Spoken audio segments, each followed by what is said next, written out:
Hello students, my self RP Singh.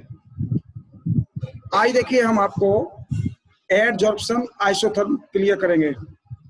Surface chemistry जो unit है class 12 की उसका ये एडजॉर्प्शन आइसोथर्म। पिछले वीडियो में आपने देखा कि अगर नहीं देखा है तो उस वीडियो को जरूर देखिएगा कि जो एडजॉर्प्शन किसी गैस की सॉलिड के ऊपर जो एडजॉर्प्शन कैपेसिटी होती है वो किस किस चीज पर डिपेंड करती है। टेम्परेचर पर डिपेंड करती है, एडजॉर्वेंट की सरफेस पर डिपेंड करती है, प्रेशर पर डिपेंड करती है, अपनी नेचर पर डिपेंड करती है, क्रिटिकल टेम्परेचर पर डिपेंड करती है। ओके, तो आज हम इस वीडियो में आइसोथर्म की बात करेंगे। आइसोथर्म मीन्स है कि टेम्परेचर कांस्टेंट रखेंगे और प्रेशर को चेंज करेंगे।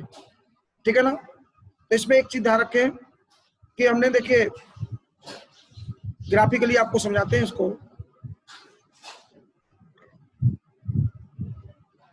ये डायग्राम आपका बना हुआ है लेफ्ट हैंड साइड में। मैं इसका इनिशियली आपको क्लियर करता हूं। देखिए ये बाई एक्सिस है, ये एक्स एक्सिस है। बाई एक्सिस पे हमने क्या किया, एक्स अपॉन एम लिया और ये इस पे एक्स एक्सिस पे लिया प्रेशर। ठीक है ना, अप्लाइड प्रेशर। एक्स एम क्या है, यहाँ नोट डाउन कर देता हूं मैं। एक्स यहाँ पर जो ना एक्स है क्वांटिटी ऑफ या मास ऑफ, लिख लो मास ऑफ एडजॉर्वेट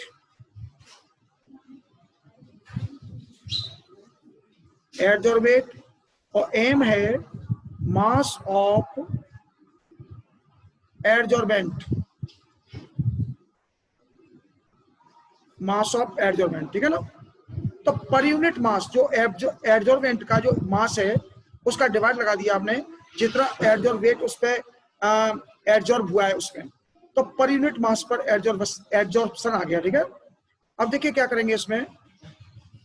हमने मान लीजिए कोई एक ग्राफ खींचा कांस्टेंट टेम्परेचर पर। ये ग्राफ जो है ना कांस्टेंट टेम्परेचर जा रहा है और आगे जाकर के ये एक्स एक्सिस के पैरेलल हो जाएगा। मैं इसको रिकंस्ट्रक्ट करता हूं। देखिए रिकंस्ट्रक्ट करता हूं उसको। देखिए ये ग्राफ गया तो आगे जाकर के ऐसे एक्स एक्सिस के पैरेलल हो जाएगा। ये सपोज मैंने 195 केल्विन टेम्परेचर पर कोई ग्राफ ड्रॉ किया है। कोई गैस जो है ना 195 पर लिक्विफाई हो रही है। टेम्परेचर पूरे ग्राफ का कांस्टेंट है। ठीक है ना। अब आप देखिए इसमें पहले इनिशियली है क्या कि जब आप प्रेशर को चेंज करते हो, प्रेशर इंक्रीज करते हो। देखिए ऐसे में प्रेशर को जब आप, ये प्रेशर है मान लीजिए सपोज P1 और ये यहाँ पे एक्स अपॉन एम इतना आ जाएगा। और प्रेशर को जब आप इंक्रीज करते हो, ध्यान दो ये प्रेशर P2 आ गया यहाँ पर मान लीजिए, तो एक्स अपॉन एम की वैल्यू भी इंक्रीज हो रही है। जब आप प्रेशर को इंक्रीज कर रहे हो तो एक्स अपॉन एम की वैल्यू इंक्रीज होती है। मतलब जब प्रेशर बढ़ाओगे, देखिए कैसे, ये हमने कोई मान लीजिए वेसल लिया, कोई कंटेनर लिया जिसमें ये गैस भरी हुई है। सपोज ध्यान दीजिए इसका टेम्परेचर हमने कांस्टेंट कर रखा है, क्योंकि आइसोथर्म जो पढ़ेंगे वो कांस्टेंट टेम्परेचर पर ही पढ़ेंगे, प्रेशर को केवल चेंज करेंगे। आइसोथर्म कांस्टेंट टेम्परेचर पर ही फिनोमेना होता है। अब इस पर हमने क्या किया, एक पिस्टन के द्वारा इस पर प्रेशर बढ़ाया। इस गैस पर एक पिस्टन लगा करके ये हमने टेम्परेचर कांस्टेंट रखेंगे जो भी है। 195 का हमने ग्राफ बनाया है तो 195 ही लेकर के चलिए। और बीच में इसमें देखिए कोई इसमें यहाँ पर एडजॉर्वेंट रखा हुआ है, एडजॉर्वेंट। ठीक है ना, एडजॉर्वेंट रखा हुआ है। तो क्या होगा, जब आप प्रेशर बढ़ाओगे, टेम्परेचर को कांस्टेंट रखोगे, प्रेशर को इंक्रीज करोगे, तो गैस क्या करेगी, गैस के मॉलिक्यूल लिक्विड होकर के इसके ऊपर एडजॉर्ब होंगे। क्या होंगे इस पर? एडजॉर्ब। ध्यान रखिएगा, ये इसकी सरफेस पर एडजॉर्ब हो रहे हैं, पूरी सरफेस को घेर लेंगे, ठीक है ना, बीच में भी हो जाएंगे। तो डायग्राम आप 3D लेकर के चलिए अपने माइंड में, पूरी सरफेस को इसको घेर लेंगे। जैसे जैसे आप प्रेशर बढ़ाते चले जाओगे वैसे वैसे उस पर जो एडजॉर्ब हो रहा है पार्टिकल गैस के, वो इंक्रीज होते चले जाएंगे, यानी एडजॉर्प्शन ज्यादा होता चला जाएगा, ठीक है ना। अब आप देखिए यहां तक जो है ना, ग्राफ में आप देखें, यहां तक आप देखिए ये P3 हो गया मान लो, और P3 तक आपने देखा कि ये x/m की वैल्यू इंक्रीज हो रही है। यानी जैसे जैसे आप प्रेशर बढ़ा रहे हो कांस्टेंट टेम्परेचर पर, वैसे वैसे x/m की वैल्यू इंक्रीज होती है। यानी एडजॉर्बेंट जो है ना, एडजॉर्बेंट के ऊपर ज्यादा से ज्यादा एडजॉर्ब होता है, ज्यादा से ज्यादा गैस चिपकती है उसके ऊपर, लिक्विफाई होकर के, ठीक है ना। अब आप एक लिमिट के बाद आप देखते हैं कि इसके बाद आपने देखा कि प्रेशर जब आपने इंक्रीज किया तो x/m की वैल्यू इंक्रीज नहीं होगी, ये पैरेलल हो गया, ये x एक्सिस के पैरेलल हो गया, ग्राफ देखिए पैरेलल हो गया। अब यहाँ पर x/m की वैल्यू इंक्रीज नहीं हो रही है। क्यों नहीं इंक्रीज हो रही? उसका रीजन क्या है? उसका रीजन है कि जब इस एडजॉर्बेंट की टोटल सरफेस पूरी एडजॉर्बेंट से घिर चुकी है, उसकी सरफेस ही खत्म हो गई।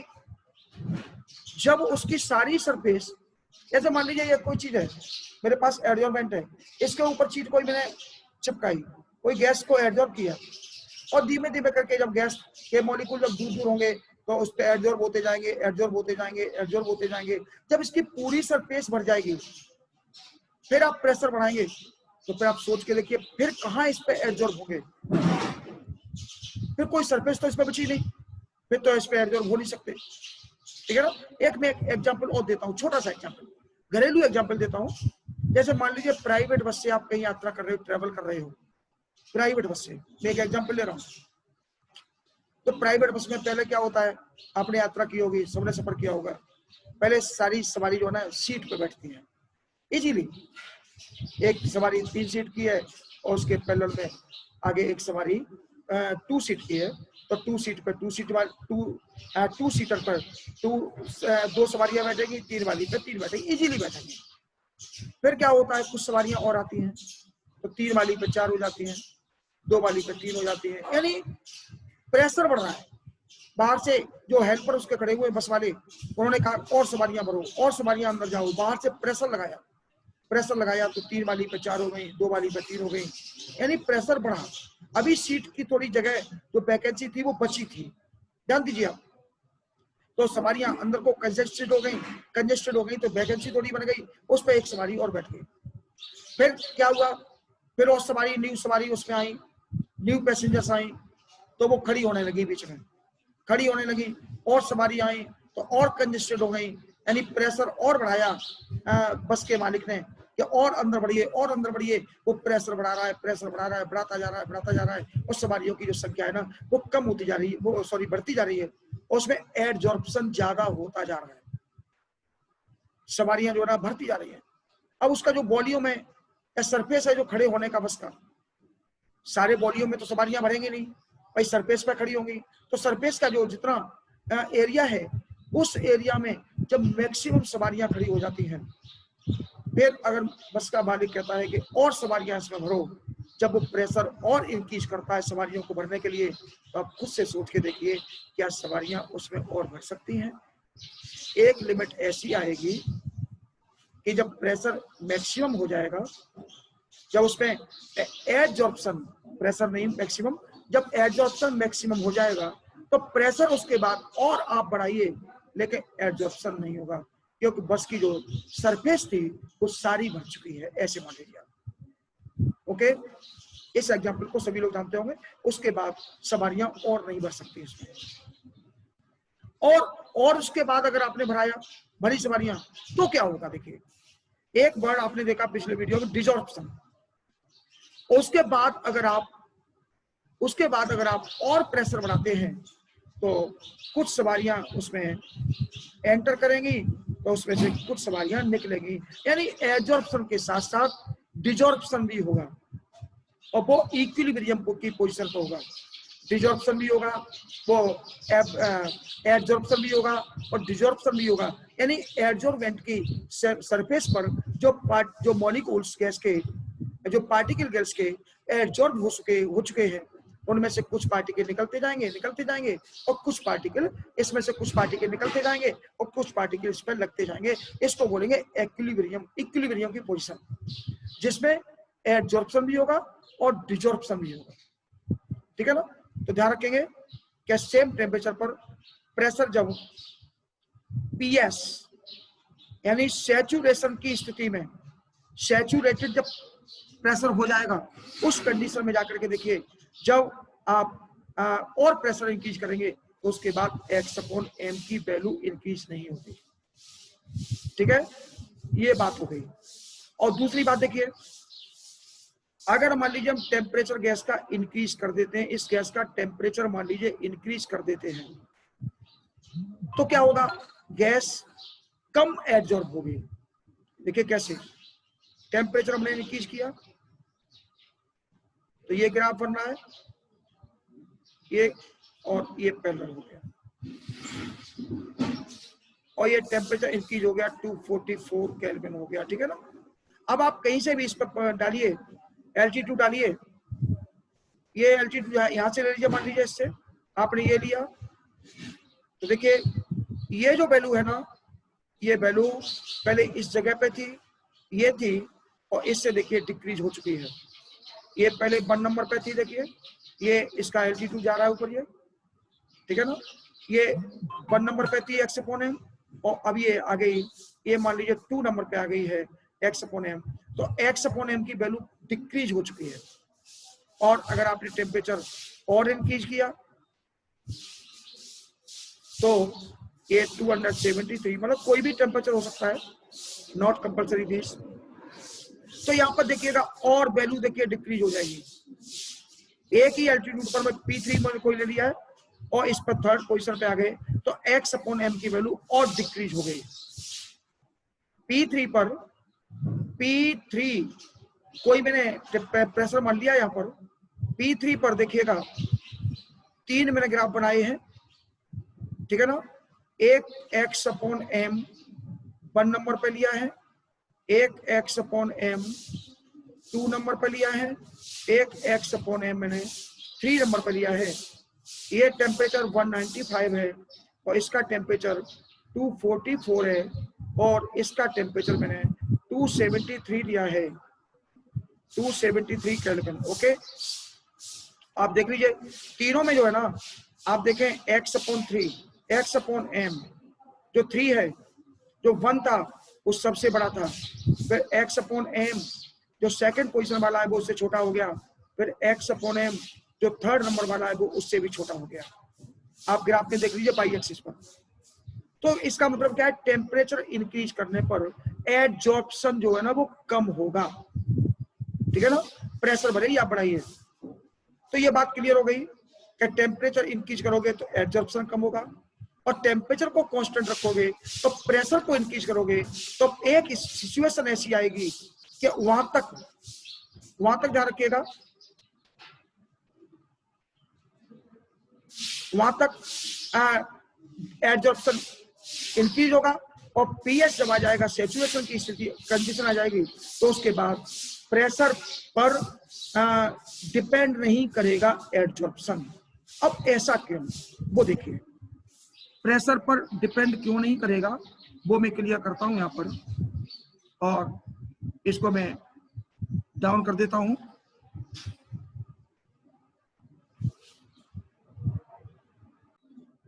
अब देखिए, एक लिमिट से ज्यादा अगर प्रेशर इंक्रीज किया जाए, तो एक लिमिट से ज्यादा प्रेशर इंक्रीज करने के बाद एब्जॉर्प्शन नहीं बढ़ेगा। क्यों नहीं बढ़ेगा? देखिए, ये हमने आपको एक अभी फॉर्मूला दिया था, x/m is equal to k into p पर पावर 1/n। ये फॉर्मूला क्या कह रहा है? देखिए, एक मैं डायग्राम फिर ड्रॉ करता हूँ, ग्राफ को प्लॉट करता हूँ। ये मैंने P दिया है यहाँ पर एक्स एक्सिस पर, x/m ये लिया है। ये कोई ग्राफ जा रहा है और यहाँ से देखिए पैरेलल हो गया, ठीक है। यहाँ पर आकर के ये देखिए, इसमें जो n की जो वैल्यू है वो n की वैल्यू ध्यान रखिएगा, n की वैल्यू यहाँ पर, n की वैल्यू कहां से कहां तक जाएगी, n की वैल्यू 0 टू इनफाइनेट, n की वैल्यू 0 टू इनफाइनेट चलेगी। 0 टू इनफाइनेट क्यों चलेगी? एक मिनट, सॉरी, n की वैल्यू 1 टू इनफाइनेट, करेक्ट कर देता हूं इसको। n की वैल्यू ध्यान रखिएगा 1 टू इनफाइनेट, 1 टू इनफाइनेट। जब 1/n जो माना है ना, ये 1 जो n माना है, ये ग्राफ की सिचुएशन देख करके बनाया गया है। जब 1/n ही क्यों लिया? जब n की वैल्यू आप 1 रखेंगे, जब n की वैल्यू आप 1 लेंगे तो 1/n की वैल्यू आएगी 1। तब फिर फॉर्मूला क्या बनेगा, देखिए, x/m when n equal to 1 क्या आएगा, k इंटू p पे पावर 1 यानी kp। और जब आप x/m यानी n की वैल्यू जब आप इनफाइनिट लेंगे तो k इंटू p पे पावर 0 हो जाएगा, क्योंकि आप जानते हैं 1/इनफाइनिट की वैल्यू 0 होती है। तो फिर क्या होगा, ओनली k बचेगा। किसी पर भी पावर अगर 0 लगा दी जाए तो उसकी वैल्यू 1 बचती है, 1 आती है। इसका मतलब होगा कि x/m जो है ना, वो p पे डिपेंड नहीं करेगा, प्रेशर पे डिपेंड नहीं करेगा। कब? जब n की वैल्यू इनफाइनेट हो जाएगी तब, ठीक है ना।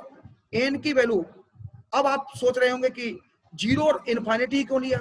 वो ग्राफ को देख के लिया कि जब n की वैल्यू इनफाइनेट कर देंगे तो उस वक्त जो x/m की वैल्यू है वो जो है ना p पे डिपेंड नहीं करेगी और ओनली कांस्टेंट आएगा k। ध्यान रखिएगा, x/m की जो वैल्यू है ना, x/m की जो वैल्यू है वो कितने पर, x इक्वल टू इनफाइनेट पर, वो k आएगा, यानी k पे डिपेंड करेगी, कांस्टेंट रहेगा। उसके बाद x/m की वैल्यू कांस्टेंट रहेगी। देखिए, आप प्रेशर बढ़ाइए, देखिए प्रेशर यहाँ ले आइए, ये मान लीजिए P1 है, ये या PS बोल चुके थे, यहाँ पर PS कह लीजिए, इसको मान लीजिए कुछ कह लीजिए P4 कह लीजिए, या इसको P5 कह लीजिए, कुछ भी कह लीजिए। आप x/m की जो वैल्यू है ध्यान रखिएगा, ये x/m की जो वैल्यू है वो ध्यान रखिएगा। ये मैं फिर रिकंस्ट्रक्ट कर रहा हूं। देखिए, x/m की जो वैल्यू है वो कांस्टेंट ही रहेगी, वो चेंज नहीं होगी। जब आप प्रेशर चेंज करते जाएंगे तो क्योंकि प्रेशर पर डिपेंड नहीं करेगी जब n की वैल्यू इनफाइनाइट होगी तब। और जब n की वैल्यू 1 होगी, ठीक है ना, 1 होगी, 2 होगी, 3 होगी, 4 होगी, 5 होगी, तो क्या होगा उस स्थिति में? तब उस स्थिति में जो है ना, ये डिपेंड करेगा x/m का मान प्रेशर पर, ठीक है ना। n की वैल्यू जब जैसे जैसे n की वैल्यू बढ़ती जाएगी, ध्यान रखिएगा, जैसे जैसे n की वैल्यू बढ़ेगी वैसे वैसे जो है ना 1/n की वैल्यू घटेगी, और 1/n की वैल्यू घटेगी वैसे वैसे जो x/m की वैल्यू है ना वो डिक्रीज होती चली जाएगी, ठीक है ना, प्रेशर बढ़ाने पर।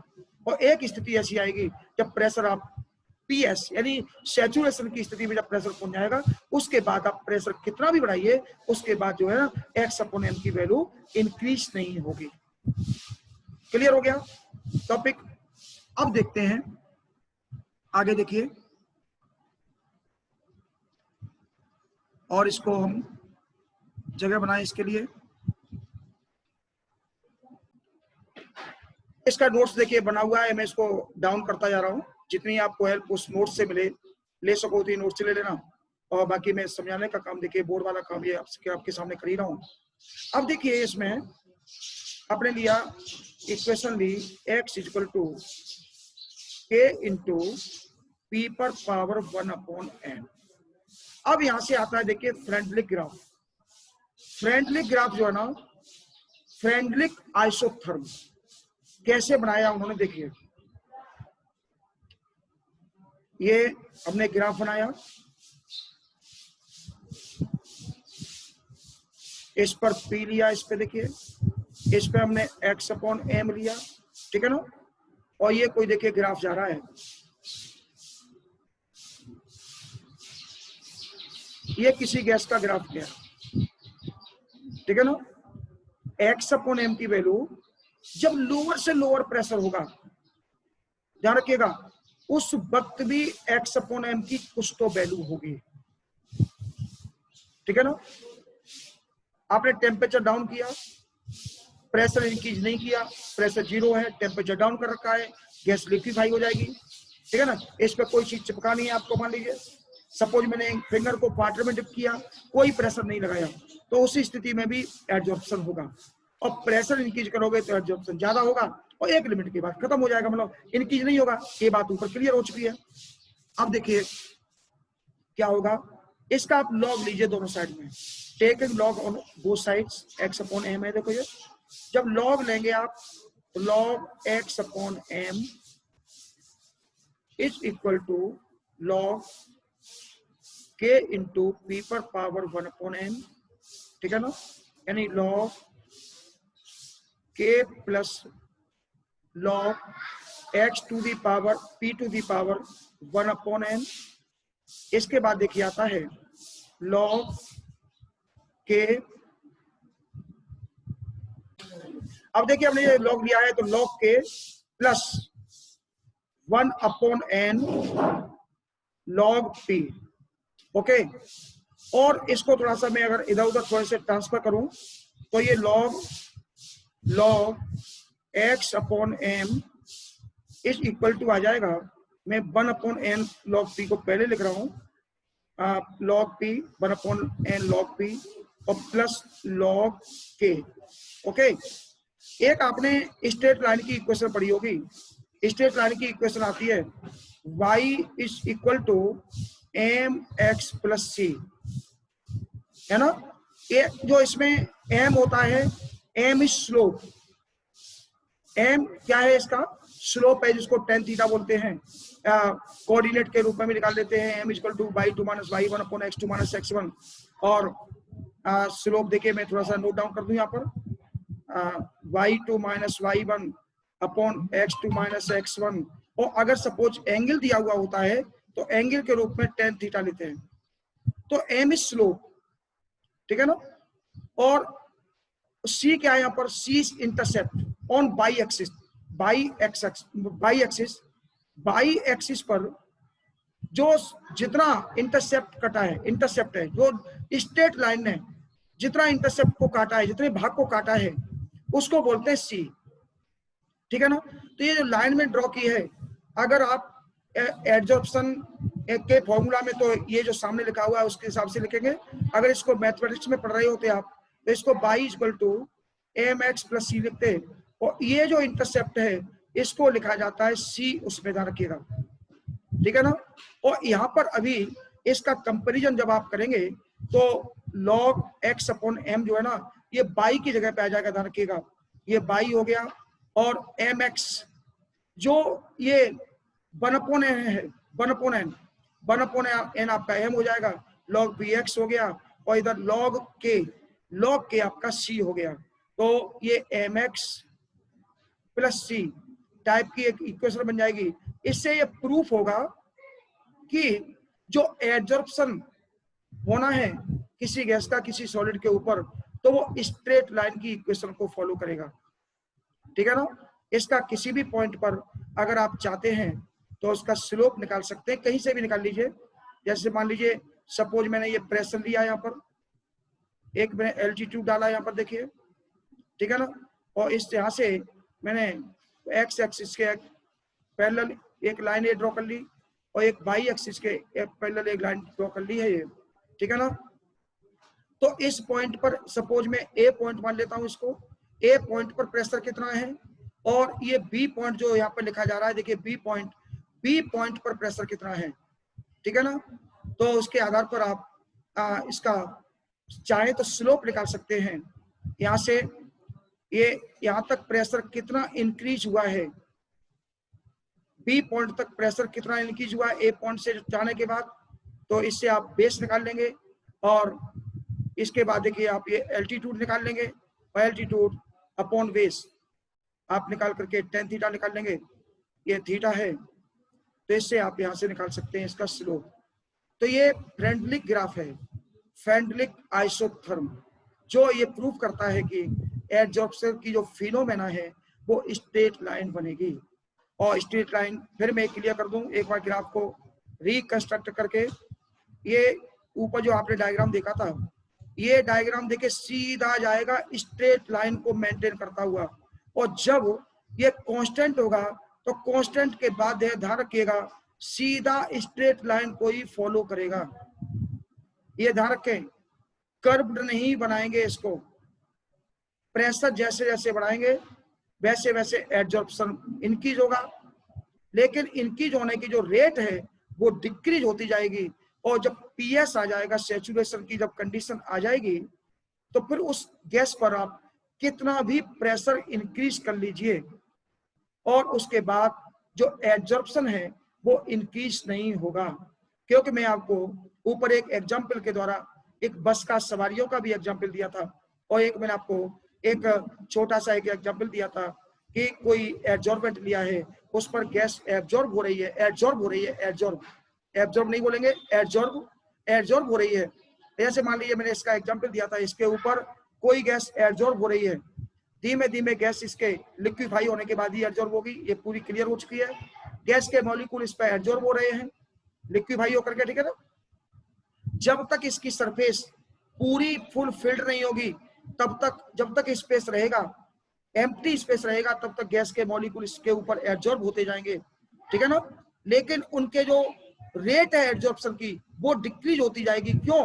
क्योंकि इसका स्पेस जब बढ़ता जाएगा, इसकी सरफेस जब बढ़ती जाएगी, तो ब्लैंक जो स्पेस होगा, एम्प्टी स्पेस होगा, वो कम होता जाएगा, तो एब्जॉर्प्शन की जो रेट है वो कम होती चली जाएगी, ठीक है ना। और उसके बाद जब इसकी सारी सरफेस फुल फिल्ड हो जाएगी, फिर आप कितना भी प्रेशर इंक्रीज कीजिए, कितना भी प्रेशर इंक्रीज कीजिए गैस के ऊपर, उसके बाद इस पर कोई भी गैस का मॉलिक्यूल एब्जॉर्ब नहीं होगा। वो कब एब्जॉर्ब होगा? अगर आप चाहते हैं कि न्यू मॉलिक्यूल हम एब्जॉर्ब करना चाहते हैं उसके ऊपर, तो मैं आपको बता चुका हूं डिजॉर्प्शन, यानी आपको डिजॉर्प्शन करना पड़ेगा, यानी गैस के न्यू मॉलिक्यूल इसके ऊपर आएंगे तो पहले वाले मॉलिक्यूल इसके ऊपर से निकलेंगे, ठीक है ना। यानी बस में, मैं बस का घटना आपको बताइए, बस में जब फुल फील्ड बस हो जाती है, उसके बाद कितना भी प्रेशर इंक्रीज कीजिए सवारियों के ऊपर, उसके बाद एक भी सवारी उसमें नहीं भरी जा सकती। अब आप चाहते हैं कि न्यू सवारी उसमें भरी जाए, तो न्यू सवारी तभी भरी जाएगी जब आप एक सवारी को उसमें से निकाल देंगे। अगली वाली खिड़की से, अगले वाले डोर से आप चाहते हैं कि न्यू सवारी को आप उसमें इंक्रीज करें, बढ़ाएं, तो आपको पिछले डोर से एक सवारी निकालनी पड़ेगी, प्रेशर पहले से कम करना पड़ेगा, एब्जॉर्प्शन में जो मॉलिक्यूल्स हैं वो कम करने पड़ेंगे गैस के, यानी सवारियों के नंबरिंग कम करनी पड़ेगी, तब एक सवारी इंक्रीज होगी, इसको पड़ेगी न्यू सवारी। यानी कि इस पर से गैस का पहले डिजॉर्प्शन करना पड़ेगा और उसके बाद न्यू एब्जॉर्प्शन होगा। तो इसको बोलते हैं इक्विलिब्रियम की पोजीशन, जिसमें एब्जॉर्प्शन और डिजॉर्प्शन दोनों होते हैं, ठीक है ना। तो ये फ्रेंडलिक जो साइंटिस्ट थे, उन्होंने ये एब्जॉर्प्शन का ग्राफ बना के दिया, इसको बोलते हैं फ्रेंडलिक आइसोथर्म। आइसोथर्म में मैं पहले भी क्लियर कर चुका हूं, फिर रिपीट कर दूं, temperature will not change, temperature change नहीं होगा। आइसोथर्म का मतलब ही है सेम टेम्परेचर, कांस्टेंट टेम्परेचर, और केवल you will change only the pressure, ठीक है ना। तो इसमें जो भी ग्राफ हमने ड्रॉ किया है, पूरे ग्राफ के दौरान टेम्परेचर को कांस्टेंट माना गया है और प्रेशर को चेंज किया गया है, प्रेशर को इंक्रीज किया गया है, ठीक है ना। तो क्लियर हो गया होगा। ये लाइन का ग्राफ आता है, तो मैं एक बार और एक ग्राफ बना के आपको दिखा दूं कि आप गलती से भी इस तरह का ग्राफ ना बनाएं। आप इस ग्राफ को कर्व्ड लेकर के ना चलें, कर्व्ड लेकर के, मतलब कहीं भी कितना भी झुका दिया, कितना मोड़ दिया, उठा दिया, डाउन कर दिया, ये नहीं करना। कर्व्ड नहीं रहेगा ये ग्राफ, जितना जहां तक जाएगा इंक्रीज होगा, स्ट्रेट लाइन जाएगी, और फिर जब कांस्टेंट हो जाएगा तब भी स्ट्रेट लाइन ही रहेगी, ठीक है ना। ऐसे बेंड नहीं होगा। टर्न जब करेगा तो ऐसे टर्न नहीं करेगा कि वो कर्व्ड हो जाए। ये प्रूव किया था किसने? फ्रेंडलिक ने, ठीक है ना, जिसमें एक स्ट्रेट लाइन इक्वेशन आ जाती है y = mx + c टाइप की, ठीक है ना। तो ये बात आपको क्लियर हो गई होगी। और जब टेम्परेचर चेंज करते हो तो वो आइसोथर्म नहीं होगा। मैं उसका भी डायग्राम ऊपर क्लियर कर चुका हूं कि जब टेम्परेचर, आप किसी गैस का जब टेम्परेचर इंक्रीज कर देते हो, वहां पर फिर प्रेशर कांस्टेंट कर लीजिए, क्योंकि आपको एक चीज कांस्टेंट मान के चलनी पड़ेगी। जब टेम्परेचर इंक्रीज करोगे तो प्रेशर कांस्टेंट, और जब टेम्परेचर को कांस्टेंट करोगे, जब आइसोथर्म पढ़ोगे तो प्रेशर इंक्रीज होगा, पर प्रेशर चेंजेबल रहेगा, ठीक है ना, जब टेम्परेचर कांस्टेंट रहेगा। और टेम्परेचर में इंक्रीज करने वाला ऊपर एक डायग्राम बना चुका हूं, उसको मैं एक बार फिर आपको दिखाई देता हूं। ये देखिए, जब आप टेम्परेचर इंक्रीज करते हैं, इस डायग्राम में देखिए, जब आप टेम्परेचर इंक्रीज करते हैं उस दौरान आप गैस को लिक्विफाई आसानी से नहीं कर सकते। टेम्परेचर इंक्रीज कर दिया आपने, आप मान लीजिए सपोज देखिए, इसमें से आपने टेम्परेचर इंक्रीज कर दिया, कोई गैस है, टेम्परेचर जब आप इंक्रीज करोगे तो उसके जो मॉलिक्यूल्स होंगे उन्हें काइनेटिक एनर्जी मिलेगी, और काइनेटिक एनर्जी मिलेगी तो उनका मूवमेंट बढ़ेगा, और जब मूवमेंट बढ़ेगा तो वो लिक्विफाई नहीं होंगे। Clear topic. और जितना टेम्परेचर आप इंक्रीज करते चले जाओगे उतना ही x/m की वैल्यू, यानी एब्जॉर्प्शन जो कैपेसिटी है वो कम होती चली जाएगी। क्लियर हो गया ना? ओके। अगर मैं बस की भी बात भी कर दूं, अभी बस की बात आई थी सवारियों की, अगर कल्पना करें बस के अंदर टेम्परेचर एकदम हाई कर दिया जाए, तो जो सवारियां भरी है ना, आप खुद से सोच के देखिए, जो सवारियां भरी हुई है वो क्या होगी, एकदम सब निकल के भाग जाएंगे, यानी एब्जॉर्प्शन खत्म हो जाएगा धीमे धीमे करके। तो ध्यान रखिएगा, हाई टेम्परेचर पर गैस लिक्विफाई कम होती है, और जब कम होगी तो एब्जॉर्प्शन कम होगा, और लो टेम्परेचर पर गैस हाई लिक्विफाई ज्यादा होती है, और तब उसका एब्जॉर्प्शन ज्यादा होता है। ये डिपेंड करता है उसके क्रिटिकल टेम्परेचर पर भी, और क्रिटिकल टेम्परेचर का रिलेशन में आपको प्रीवियस वीडियो में दे चुका हूं। ओके, वहां से क्लियर कर लीजिए अगर आपने क्लियर नहीं किया तो। ओके, तो ये आपको फ्रेंडलिक आइसोथर्म क्लियर हो गया है। नेक्स्ट वीडियो में आपको लैंगम्यूर आइसोथर्म दूंगा। Okay, thanks for you.